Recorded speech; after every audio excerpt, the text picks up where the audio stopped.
Okay, I wanted to spend a few moments today looking at the life story of C.I. Scofield, and I've already done a video concerning his reference Bible, some of the pros and cons, and the late Mr. Scofield is a very controversial character, and we'll deal with that as we go through this little book. First up, it says that he was D.L. Moody's pastor, and he preached at Moody's funeral. So obviously Dwight Moody thought very highly of Scofield. 13 Resolutions to Live by Jonathan Edwards, and Edwards was very close to John Wesley, and he preached at Edwards' church several times before they sacked him. Edwards was a Calvinist, and he did a sermon called Sinners in the Hands of an Angry God. Very powerful sermon. If you haven't watched it or listened to it or read about it, then catch it. It's on sermon audio and probably YouTube as well.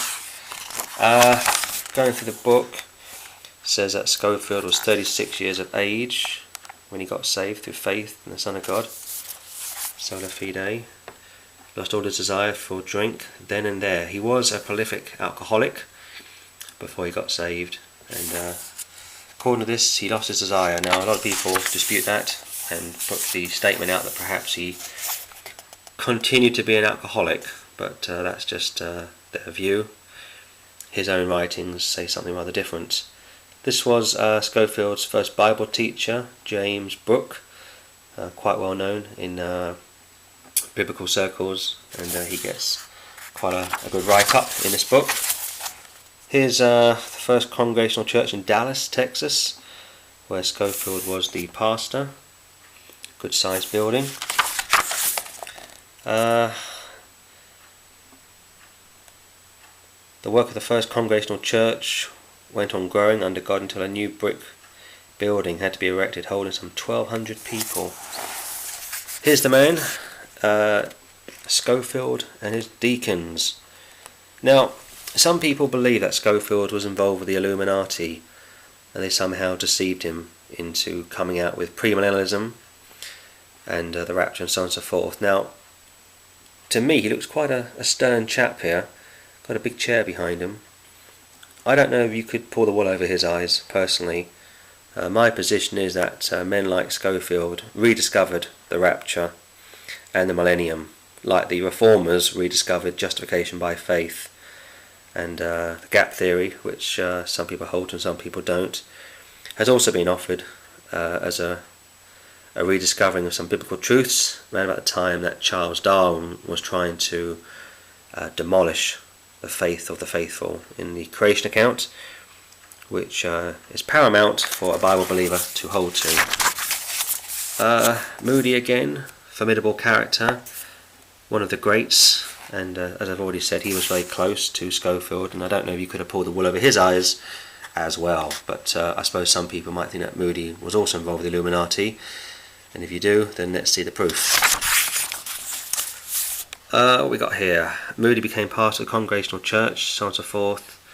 Mr. Moody's own church, preaching to 1,000 students every Sunday. It's interesting. So obviously he's a very popular preacher. It reminds me of David Hockin telling a story that his father, I think, would drive from San Diego to the Open Door Church in Los Angeles. I don't know California very well, but I'm told that's quite a drive, and it took him, I think, several hours. It was a 200-mile journey. So these guys are very popular, and here you see just how popular Scofield was. No salaries are paid to anyone. Very interesting. I'll come back to that in a minute. He gives a lot of credit to R.A. Torrey. And of course, R.A. Torrey was very friendly with Leonard Ravenhill. They used to pray together on their faces, and I'm very much a supporter of Leonard Ravenhill as a preacher, as an old-fashioned Puritan. Although he was a Pentecostal in some areas, but you can't have everything. Scofield seems to move in pretty high circles, as you can see, Oxford University Press. And they go to Switzerland. Again, it's never been cheap to go to Switzerland, but Scofield does have money. suffered from ill health, like a lot of these guys seem to do, and of course he blames the devil for much of this.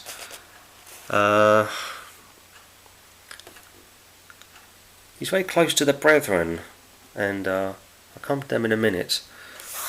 We've got here a little chart with the original inscriptions. Okay, he was brought up as an Episcopalian, the American form of the Church of England, and again he would worship with the Plymouth Brethren. There are two types of the Plymouth Brethren. There's the open brethren, and there are the closed brethren, or the exclusive brethren. The exclusive brethren, for the most part, are Calvinists and won't give you the time of day, whereas the open brethren are, for the most part, non-Calvinist and are pretty open, although they can be quite cliquey, and if you don't fit into their sort of circle, they won't welcome you. They are not Calvinists for the most part, and it really depends if your face fits in there, whether they want you or not, but they are pretty much a middle-class, wealthy group, and they are premillennial and pre-tribulational, for the most part, King James Bible believers. We got here, I'm minister of the Presbyterian Church. There you are, worthy middle-class Englishmen, open brethren, as I just said. I've worshipped with pretty nearly all of the other sects. Now, what interests me is that Scofield is quite friendly and able to work with the brethren, and yet he was a paid pastor. And normally the brethren don't go along with that, so they may have turned a blind eye to Scofield, I don't know. But he was very much close to them. I am worshipping with my Baptist, Methodist or Dutch Reformed brethren. So he's a bit ecumenical in that sense. And he was ordained 37 years ago.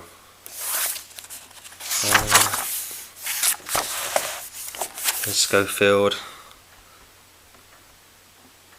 with Mr. Thumble. Quick pictures in here.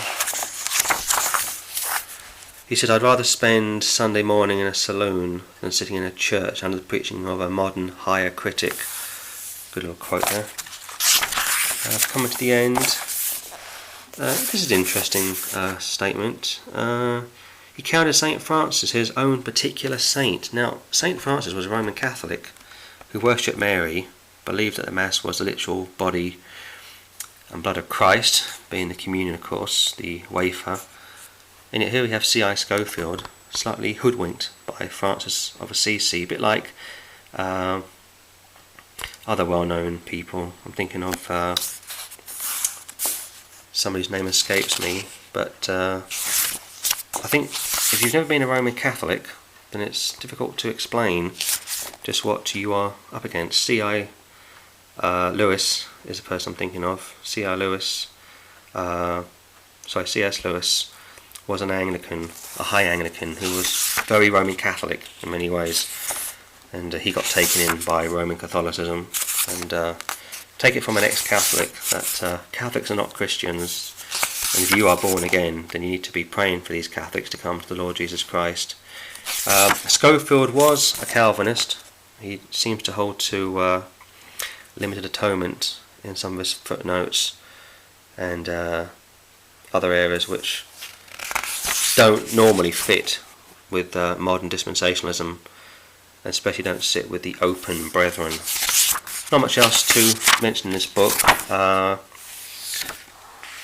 So if you want to do a bit of research into Scofield, go for it.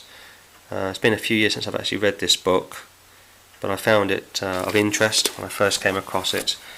And personally, I don't think he was involved with the Illuminati or the Freemasons. I think that's a bit of a red herring. I think he was a very shrewd individual. He obviously was able to put his reference book out, made some money out of it, no doubt, lived a comfortable life, but he suffered from poor health as well. But I'm not sure that I go along with all these conspiracy theories concerning the late C.I. Scofield.